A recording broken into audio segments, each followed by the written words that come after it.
की फतेह। गुरु के दर ते दो लंगर वरतते ने। एक लंगर है लंगर चले गुर शब्द हर तोट ना आवी खट्टी है। दूजा लंगर है गुरु पातशाह जी के दर ते चलदा वो है लंगर दौलत वंडी है रस अमृत खीर ख्याली।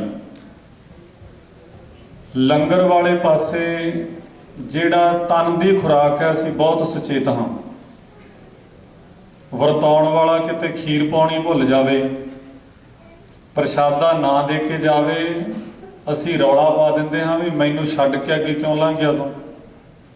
दूजे पासे जिहड़ा साडे मन की खुराक है वो है गुरु शब्द।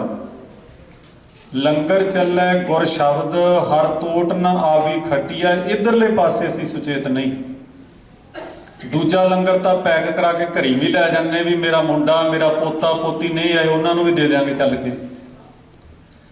जिहड़ा शब्द का लंगर है इधरले पासे इन्ने वेसले भी असीं हजूरी विच बैठ के भी कई बारी गल्लां अपणियां करते रहते हाँ। रागी ਸਿੰਘਾਂ ने कई शब्द पढ़ दिते, शब्द की विचार भी हुई। गुरुद्वारे विच आण के भी कई सज्जण लंगर दे विच अपनियां गल्लां करते रहंदे ने, गुरु के शब्द नाल नहीं जुड़ते। गुरु पातशाह जी तरस करना असीं इस पासे भी सुचेत होइए। जिस लंगर ने साडी आत्मा नूं बलवान करना है, आओ जिन्ना समा पातशाह जी ने रहमत कीता है गुरु की भै भावना विच अदब सत्कार विच असीं गुरु हजूरी विच मन करके बैठ सकीए।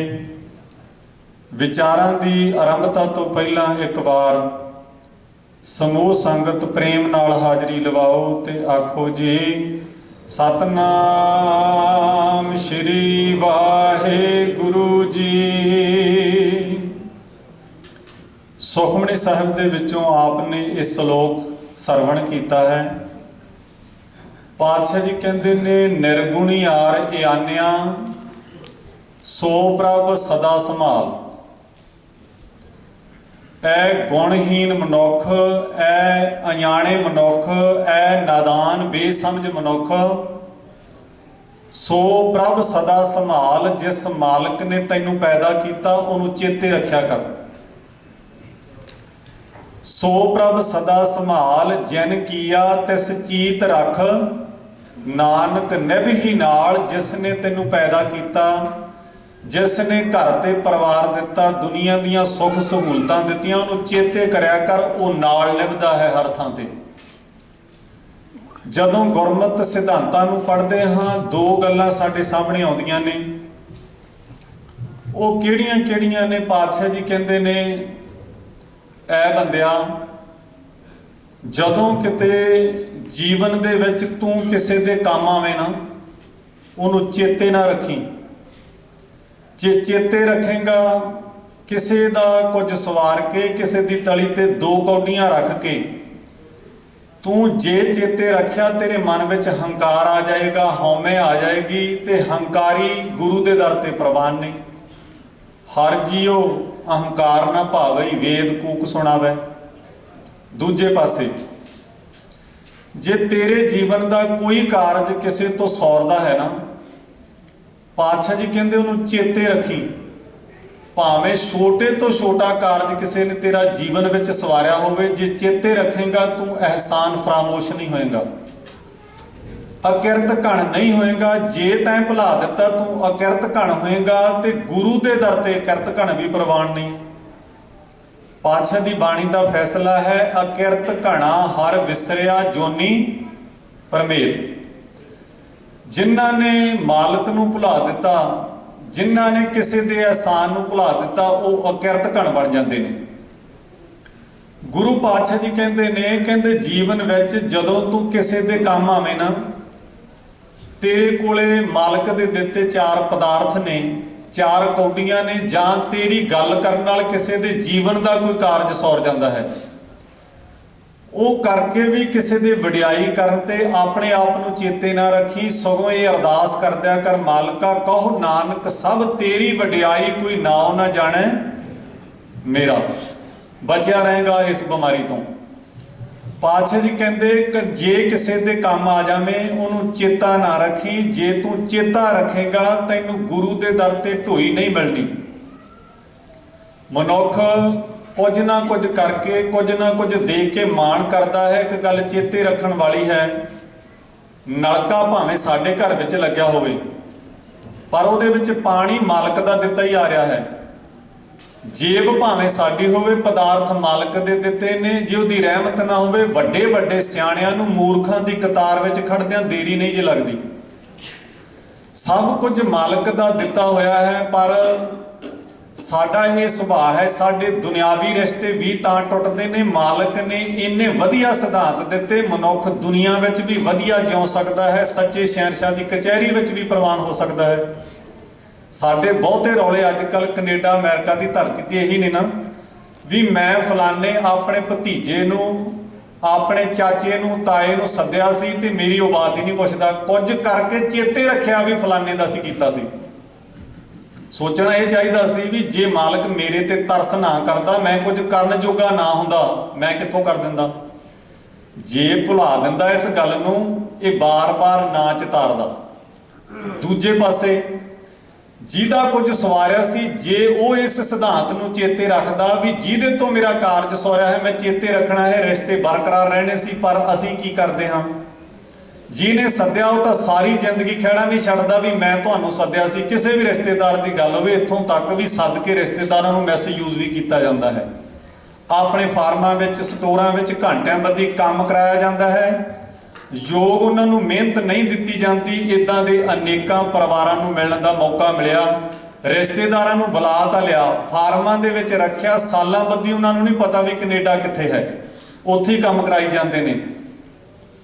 दूजे पासे असीं अकिरत घण इन्ने भी जिस मनुख ने साडे ते एहसान कीता असीं उहनूं चेते नहीं रखिया। पातशाह जी ने अनेकां दा भला कीता, पर किते भी नहीं कहा भी मैं किसी दा भला कीता है। गुरु नानक पातशाह जी ने सज्जण वर्गे ठगां दा उधार करके उन्होंने संत बना दिता। वली कंधारी वर्गे हंकारियां दा हंकार दूर कर दिता। पर किते भी गुरु ग्रंथ साहिब विच तुहानूं ये लिखिया नहीं मिलेगा भी गुरु नानक पातशाह कहण मैं किसी दा फायदा कीता। वो गल अलग है भी असीं उन्हां शब्दां दे नाल उथानका जोड़ के सुणाउंदे हां इतिहास के रूप विच, पर गुरु पातशाह जी ने किते नहीं कहा, किते नहीं चितारिया भी मैं किसी दा भला कीता है। ਜਿਹੜਾ ਕੀਤੇ ਨੂੰ चेते रखता है, पातशाह जी कहते चाहे तू दुनियावी तौर पर किसी के काम आया उन्होंने भी चेते ना रखी, चाहे तू सिमरन करे, चाहे तू सेवा करे, ਉਹਦਾ अकाउंट ना खोलन बह जाई। जे तू चेते रखेगा कीती हुई सेवा, कीता होया सिमरन थाए नहीं पेगा, क्योंकि जदों तू दसेगा ना मन विच होएगा हंकार। ਜਿਹੜਾ बीज मनुख हथ की तली ते रखी रखे, कणक का दाना, चने का दाना 25 साल तली ते रखी रखे, उन्होंने फल नहीं कदे भी लगता। फल उदों लगेगा जदों उन्होंने गुप्त कर देगा, धरती के हवाले कर देगा, उदों उगेगा। इसलिए पातशाह जी ने कहा सी ना भी तू सेवा तो कर, सिमरन तो कर, पर अकाउंट ना खोली, गिनी ना जाए भी इन्ने पाठ सुखमनी साहब के कीते सी, इन्ने जापजी साहब के कीते सी, दूजिਆਂ ਨੂੰ दसदा फिरदा रिश्तेदारां ਨੂੰ मैं पिछले साल 250 पाठ करता। सिर्फ दसन वास्ते मैं धार्मिक हाँ, गिणतियां दे चक्कर विच ना पई। वड्डे वड्डे तपी तपीसर उन्हां दी घालना थाएं क्यों ना पई, कई कई साल तप करके भी गिणतियां मिणतियां करते रहे, सगों वधेरे हंकारी हो गए भी साडे नाल दा धार्मिक कोई नहीं, घाल थाएं नहीं पई। दुनिया के लोगों को सराफ दिंदे रहे, मन दे विचों हौमे हंकार दूर ना होया। पातशाह जी कहते जे तू करे सेवा, जे तू करे सिमरन, एक काम करी, नाम जप के सिमरन करके उन्होंने गुप्त कर दे भी नाम बीज संतोख सुहागा रख गरीबी वेस, फिर सफल होएगा। ये ना होवे भी पर्ची कटा के ना गुरुद्वारे ते संभाल के रख लवे, कुड़मां दे भी जाके दिखाउंदा फिर भी 500 रुपया डोनेशन दे के आया हाँ। असीं की कीता, गुरु के दर ते आण के किसी ने कूलर लवा दिता, किसी ने पालकी साहब की सेवा कर दी ते अपना नाम उपर लवा दिता। मैं अपना नाम नहीं जी लिखाउंदा, मैं निष्काम हाँ, फर्म का नाम लिख दो। तू वड्डा एडवरटाइजमेंट का साधन कोई हो सकता? सारी जिंदगी ऐड देने का तरीका दुनिया के लोग कहेंगे भी जी आ फर्म है ना बंदा धार्मिक है, ये गाहक बनना आप चल गए। ਗੁਰਦੁਆਰੇ ਦੀਆਂ ਚਗਾਠਾਂ ਉੱਤੇ ਮੇਨ ਐਂਟਰੀ ਉੱਤੇ ਵੱਡੇ ਵੱਡੇ ਕਾਲੇ ਬੋਰਡ ਲੱਗੇ ਨੇ। ਗੁਰਦੁਆਰਾ ਸਾਹਿਬ ਦੀਆਂ ਚਿੱਟੀਆਂ ਕੰਧਾਂ ਸਾਡੇ ਹੰਕਾਰ ਨੇ ਕਾਲੀਆਂ ਕਰਕੇ ਰੱਖ ਦਿੱਤੀਆਂ। ਗੁਰੂ ਦੇ ਦਰ ਤੇ ਆਣ ਕੇ ਪਰਮੇਸ਼ਰ ਦਾ ਨਾਮ ਲੱਭਣਾ ਸੀ। ਇੱਥੇ ਆਣ ਕੇ ਵੀ ਮਨੁੱਖ ਨਾ ਕੰਧਾਂ ਤੇ ਆਣ ਕੇ ਪਹਿਲਾਂ ਆਪਣਾ ਨਾਮ ਟੋਲਦਾ ਹੈ। ਅਰਦਾਸ ਵਿੱਚ ਖੜਾ 10-20 ਡਾਲਰ ਕੀ ਦੇ ਦਿੱਤੇ। ਸਾਰੀ ਅਰਦਾਸ ਵਿੱਚ ਨਾ 10 ਗੁਰੂਆਂ ਦਾ ਨਾਂ ਸੁਣਿਆ, ਨਾ 5 ਪਿਆਰੇ, ਨਾ ਹਠੀ, ਨਾ ਜਾਪੀ, ਕਿਸੇ ਦਾ ਨਾਂ ਚੇਤੇ ਨਹੀਂ ਰਿਹਾ। ਬਸ ਅਖੀਰਲੇ ਪਹਿਰੇ ਜਾਣ ਕੇ ਜਦੋਂ ਨਾਂ ਗ੍ਰੰਥੀ ਸਿੰਘ ਲੈਣਾ ਅਚਾਨਕ ਭੁੱਲ ਜਾਵੇ, ਇਹਨਾਂ ਨੂੰ ਖਹਿੜਾ ਛਡਾਉਣਾ ਔਖਾ ਹੋ ਜਾਂਦਾ। ਕਹਿੰਦਾ ਵੀ ਮੇਰਾ ਨਾਂ ਕਿਉਂ ਨਹੀਂ ਲਿਆ, 5 ਡਾਲਰ ਦਿੱਤੇ ਸੀ ਮੈਂ। ਪਰ ਗੁਰੂ ਪਾਤਸ਼ਾਹ ਸੁਚੇਤ ਕਰਦੇ ਨੇ, ਕਹਿੰਦੇ ਭਲਿਆ ਦੁਨਿਆਵੀ ਤੌਰ ਤੇ ਕਈ ਵਾਰ ਪ੍ਰਬੰਧਕ ਵੀ ਤੇ ਸਾਡੇ ਵਰਗੇ ਵੀ 4 ਕੌਡੀਆਂ ਦੀ ਖਾਤਰ ਖੁਸ਼ਾਮਦ ਕਰਦੇ ਨੇ, ਨਾ 15-20 ਵਾਰੀ ਲੈ ਦਿੰਦੇ ਨੇ ਵੀ ਇੰਨੇ ਨਾ ਸ਼ਾਇਦ ਹੋਰ ਦੇ ਦੇਣਗੇ। ਪਰ ਤੇਰਾ ਭਲਾ ਨਹੀਂ ਹੋਣ ਲੱਗਾ। ਦੁਨੀਆ ਦੇ ਸਾਹਮਣੇ ਜਦੋਂ ਨਸ਼ਰ ਕਰੇਗਾ ਮਾਲਕ ਦੇ ਦਰ ਤੇ ਪ੍ਰਵਾਨ ਨਹੀਂ ਹੋਏਗਾ। ਗੁਰੂ ਦੇ ਦਰ ਤੇ ਆਣ ਕੇ ਵੀ ਭਲਿਆ ਤੂੰ ਗੁਰੂ ਦਾ ਪਰਮੇਸ਼ਰ ਦਾ ਨਾਮ ਨਾ ਲੱਭਿਆ, ਆਪਣਾ ਨਾਮ ਹੀ ਲੱਭਦਾ ਰਿਹਾ ਤੇ ਨਾਲ ਇੱਕ ਹੋਰ ਤੂੰ ਘਰ ਵਾਸਤੇ ਪਰਿਵਾਰ ਵਾਸਤੇ ਪੰਗਾ ਖੜਾ ਕਰ ਦਿੱਤਾ। ਜੇ ਕਿਤੇ ਕੋਈ ਥੋੜੀ ਬਹੁਤੀ ਸੇਵਾ ਕੀਤੀ ਸੀ, ਕੂਲਰ ਤੇ ਜਾਂ ਚਗਾਠਾਂ ਤੇ ਨਾਂ ਲਿਖੇ ਹੋਏ ਅਕਸਰ ਹੀ ਮਿਲਦੇ ਨੇ। ਪੁੱਤ ਪੋਤੇ ਆਏ, ਉਹ ਵੀ ਵੜਨ ਲੱਗਿਆ ਵਾਹਿਗੁਰੂ ਧੰਨ ਗੁਰੂ ਨਹੀਂ ਕਹਿੰਦੇ, ਨਾਲ ਦੇ ਨੂੰ ਦੱਸਦੇ ਵੀ ਸਾਡੇ ਦਾਦੇ ਦੀ ਲਵਾਈ ਆ ਚਗਾਠ ਜਿਹੜੀ। ਆਪ ਤਾਂ ਮਰਨਾ ਹੀ ਸੀ, ਹੰਕਾਰ ਦੇ ਵਿੱਚ ਆਪ ਤਾਂ ਗਰਸਿਆ ਜਾਣਾ ਸੀ। ਪੁੱਤ ਪੋਤਿਆਂ ਵਾਸਤੇ ਵੀ ਕੰਡੇ ਬੀਜ ਕੇ ਰੱਖ ਦਿੱਤੇ ਸਾਡੇ ਹੰਕਾਰ ਨੇ। ਭਾਈ ਸਾਹਿਬ ਭਾਈ ਗੁਰਦਾਸ ਜੀ ਨੇ ਇਸ ਗੱਲ ਨੂੰ ਖੋਲ੍ਹਦਿਆਂ ਹੋਇਆਂ ਨਾ 3 ਪੌੜੀਆਂ ਅਕਿਰਤ ਘਣਤਾ ਦੇ ਸਿਰਲੇਖ ਹੇਠ ਲਿਖੀਆਂ ਨੇ। ਸਮੇਂ ਦੀ ਸੀਮਾ ਅੰਦਰ ਰਹਿ ਕੇ ਮੈਂ ਆਪ ਨਾਲ ਸਾਂਝੀਆਂ ਕਰਾਂਗਾ। ਪਹਿਲਾਂ ਇੱਕ ਛੋਟੀ ਜੀ ਸਾਖੀ ਮੈਂ ਆਪ ਨਾਲ ਸਾਂਝੀ ਕਰਨੀ ਹੈ। ਇੱਕ ਫਕੀਰ ਹੈ, ਉਹਦੀ ਚੰਗੀ ਕਮਾਈ ਹੈ, ਕੁਝ ਕਵਿਤਾਵਾਂ ਲਿਖਦਾ ਹੈ। ਉਹ ਲਿਖ ਕੇ ਕੁਝ ਪੈਸੇ ਬਣਦੇ ਨੇ ਤੇ ਆਪਣੇ ਗੁਜ਼ਾਰੇ ਜੋਗਾ ਰੱਖ ਕੇ ਧਨ ਪਦਾਰਥ ਨਾ ਇੱਕ ਥਾਂ ਤੇ ਪਦਾਰਥ ਲੈ ਕੇ ਅਨਾਜ ਲੈ ਕੇ ਬੈਠਦਾ ਹੈ, ਗਰੀਬਾਂ ਵਿੱਚ ਵੰਡਦਾ ਹੈ। ਤੇ ਵੰਡਦਿਆਂ ਹੋਇਆਂ ਕੀ ਕਰਦਾ ਹੈ, ਆਪਦਾ ਮੂੰਹ ਆਪਦੇ ਨੈਣ ਨੀਵੇਂ ਰੱਖਦਾ ਹੈ। ਲੈਣ ਵਾਲੇ ਕਤਾਰ ਦੇ ਵਿੱਚ ਖੜੇ ਹੋ ਜਾਂਦੇ ਨੇ, ਲੈ ਕੇ ਜਾਂਦੇ ਨੇ। ਕਿਸੇ ਸਿਆਣੇ ਨੇ ਪੁੱਛ ਲਿਆ, ਕਹਿਣ ਲੱਗੇ ਭਲਿਆ ਹਮੇਸ਼ਾ ਵਾਸਤੇ ਦੇਣ ਵਾਲੇ ਦਾ ਮੂੰਹ ਉੱਚਾ ਹੁੰਦਾ ਹੈ, ਲੈਣ ਵਾਲੇ ਦੀਆਂ ਅੱਖਾਂ ਨੀਵੀਆਂ ਹੁੰਦੀਆਂ ਨੇ। ਤੂੰ ਵੰਡ ਰਿਹਾ ਤੇ ਫਿਰ ਵੀ ਮੂੰਹ ਨੀਵਾਂ ਕਿਉਂ ਰੱਖਿਆ? ਉਹ ਕਹਿਣ ਲੱਗਾ ਵੀ ਮੈਂ ਸ਼ਰਮ ਦੇ ਮਾਰੇ ਨੇ ਨੀਵਾਂ ਰੱਖਿਆ। ਉਹ ਕਹਿੰਦੇ ਸ਼ਰਮ ਵਾਲੀ ਕਿਹੜੀ ਗੱਲ ਆ, ਵੀ ਤੂੰ ਤਾਂ ਦਾਨ ਕਰ ਰਿਹਾ, ਚੰਗਾ ਕੰਮ ਕਰ ਰਿਹਾ, ਤੇ ਮੂੰਹ ਨੀਵਾਂ ਕਰਨ ਦਾ ਕੀ ਮਤਲਬ? ਉਹ ਕਹਿਣ ਲੱਗਾ ਵੀ ਦੇਣਹਾਰ ਕੋਈ ਹੋਰ ਹੈ, ਭੇਜਤ ਹੈ ਦਿਨ ਰੈਣ। ਲੋਕ ਭਰਮ ਮੁਝ ਪਰ ਕਰੈ ਤਾਂ ਤੇ ਨੀਚੇ ਨੈਣ। ਕਹਿੰਦਾ ਦਿੱਤਾ ਕਿਸੇ ਮਾਲਕ ਦਾ ਤੇ ਕਹਿੰਦਾ ਮੈਂ ਤਾਂ ਵਿੱਚ ਐਵੇਂ ਵੰਡਣ ਵਾਲਾ ਹੀ, ਇਸ ਕਰਕੇ ਸ਼ਰਮ ਦਾ ਮਾਰਾ ਮੈਂ ਅੱਖਾਂ ਨੀਵੀਆਂ ਕਰਦਾ ਵੀ ਲੋਕ ਭੁਲੇਖਾ ਨਾ ਖਾ ਜਾਣ। ਤੇ ਜੇ ਮੈਂ ਕਿਸੇ ਦੇ ਮੂੰਹ ਵੱਲ ਵੇਖ ਲਿਆ, ਮੈਨੂੰ ਇਹ ਗੱਲ ਚੇਤੇ ਰਹੇਗੀ ਵੀ ਫਲਾਣੇ ਦੀ ਤਲੀ ਤੇ ਮੈਂ 2 ਕਿਲੋ ਅਨਾਜ ਰੱਖ ਦਿੱਤਾ ਸੀ। ਭਾਈ ਸਾਹਿਬ ਭਾਈ ਗੁਰਦਾਸ ਜੀ ਕਹਿੰਦੇ ਨੇ ਬੰਦਿਆ ਅਕਿਰਤ ਘਣ ਨਾ ਬਣੀ, ਕਿਸੇ ਚੇਤੇ ਰੱਖੀ। ਜਦੋਂ ਭਾਈ ਸਾਹਿਬ ਭਾਈ ਗੁਰਦਾਸ ਜੀ ਆਪ ਅਧਿਆਤਮਕਤਾ ਦੇ ਪਾਂਧੀ ਨੇ, ਸਾਨੂੰ ਇਹ ਗੱਲ ਸਮਝਾਉਂਦੇ ਨੇ। ਕਹਿੰਦੇ ਜਿਹੜੇ ਮਨੁੱਖ ਕਿਸੇ ਦੇ ਕੀਤੇ ਅਹਿਸਾਨ ਨੂੰ ਭੁਲਾ ਦਿੰਦੇ ਨੇ ਨਾ, ਉਹ ਅਕਿਰਤ ਘਣ ਬਣ ਜਾਂਦੇ ਨੇ ਤੇ ਧਰਤੀ ਨੂੰ ਉਹਨਾਂ ਦਾ ਭਾਰ ਲੱਗਦਾ ਹੈ। ਭਾਈ ਸਾਹਿਬ ਜੀ ਨੇ ਪਹਿਲੀ ਪੌੜੀ ਉਚਾਰਨ ਕੀਤੀ, ਕਹਿੰਦੇ ਨਾ ਤਿਸ ਭਾਰੇ ਪਰਬਤਾਂ ਆਕਾਸ਼ ਖਹੰਦੇ। ਧਰਤੀ ਨੂੰ ਭਾਰ ਨਹੀਂ ਲੱਗਦਾ ਪਰਬਤਾਂ ਦਾ, ਕਿਉਂ? ਜਿਸ ਦੇਸ਼ ਕੋਲੇ ਪਹਾੜ ਨਾ ਹੋਣ ਉਹ ਦੇਸ਼ ਗਰੀਬ ਗਿਣਿਆ ਜਾਂਦਾ ਹੈ, ਕੰਗਾਲ ਗਿਣਿਆ ਜਾਂਦਾ ਹੈ। ਮੀਂਹ ਪਹਾੜਾਂ ਦਾ ਕਰਕੇ ਪੈਂਦਾ ਹੈ, ਬਹੁਤ ਸਾਰਾ ਧਨ ਪਦਾਰਥ ਅਨਮੋਲ ਵਸਤੂਆਂ ਪਹਾੜਾਂ ਵਿੱਚੋਂ ਨਿਕਲਦੀਆਂ ਨੇ। ਭਾਈ ਸਾਹਿਬ ਜੀ ਕਹਿੰਦੇ ਮਾਊਂਟ ਐਵਰੈਸਟ ਵਰਗੀਆਂ ਉੱਚੀਆਂ ਚੋਟੀਆਂ ਦਾ ਵੀ ਧਰਤੀ ਨੂੰ ਭਾਰ ਨਹੀਂ ਲੱਗਦਾ। ਨਾ ਤਿਸ ਭਾਰੇ ਪਰਬਤਾਂ ਆਕਾਸ਼ ਖਹੰਦੇ, ਨਾ ਤਿਸ ਭਾਰੇ ਕੋਟ ਗੜ ਘਰ ਬਾਰ ਦੇ ਸੰਦੇ। ਵੱਡੀਆਂ ਵੱਡੀਆਂ ਬਿਲਡਿੰਗਾਂ ਹੈਗੀਆਂ ਨੇ, ਉਹਨਾਂ ਦਾ ਵੀ ਧਰਤੀ ਨੂੰ ਭਾਰ ਨਹੀਂ ਲੱਗਦਾ। ਤੀਜੀ ਪੰਕਤੀ ਵਿੱਚ ਭਾਈ ਸਾਹਿਬ ਜੀ ਕਹਿੰਦੇ ਨੇ ਨਾ ਤਿਸ ਭਾਰੇ ਸਾਇਰਾਂ ਨਦ ਵਾਹ ਵਹੰਦੇ। ਨਦੀਆਂ ਨਾਲਿਆਂ ਵਾੜਿਆਂ ਸਮੁੰਦਰਾਂ ਦਾ ਵੀ ਭਾਰ ਨਹੀਂ ਲੱਗਦਾ।